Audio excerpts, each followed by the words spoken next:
ایک عالم اللہ والے فرماتے ہیں کہ میں نے دیکھا کہ خواب میں ایک قبرستان ہے اور اس میں قبریں پھٹی، مردے زمین سے نکل پڑے، جلدی جلدی کوئی چیزیں چن رہے ہیں۔ ایک شخص فارغ بیٹھا ہے، وہ کچھ نہیں چنتا۔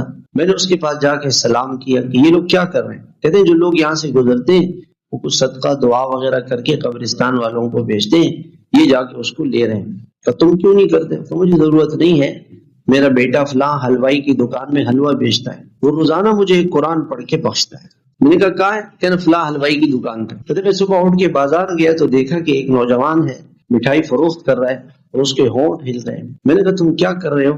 اس نے کہا میں روزانہ ایک قرآن شریف ختم کر کے اپنے والد کو ہدیتاً پیش کرتا ہوں روزانہ۔ پھر کچھ عرصہ گزرا، پھر میں نے قبرستان کے آدمیوں کو چنتے ہوئے دیکھا تو میں نے دیکھا کہ جو شخص پچھلی مرتبہ الگ سے بیٹھا ہوا تھا وہ بھی کچھ چن رہا تھا۔ میں نے اس کو کہا کہ کیا ہوا تمہیں؟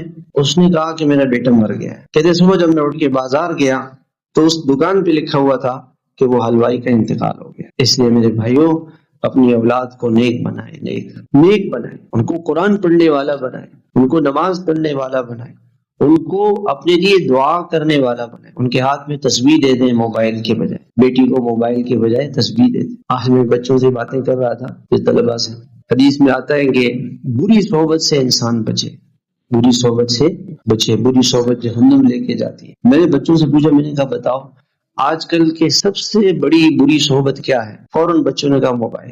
میں نے نہیں کہا، بچوں نے کہا۔ جس نے اپنی بیٹی کے ہاتھ میں موبائل دے دیا، بیوی کے ہاتھ میں موبائل دے دیا، اس نے خود اپنی بیٹی کو خراب کر دیا۔ اب وہ کسی سے نہ کہے، پاؤں پکڑے، منت خوشامد کریں بیٹی سے، بیوی سے کہ کوئی ضرورت نہیں ہے موبائل کی، کوئی ضرورت نہیں، آپ کو کوئی بات کرنی میرے سامنے کریں گا، میرے سامنے۔ سارا بگاڑ اس وجہ سے آ رہا ہے، خود اپنی اولاد اور بیوی کو جہنم بھیج رہے ہیں، اپنے ہاتھوں سے جہنم بھیج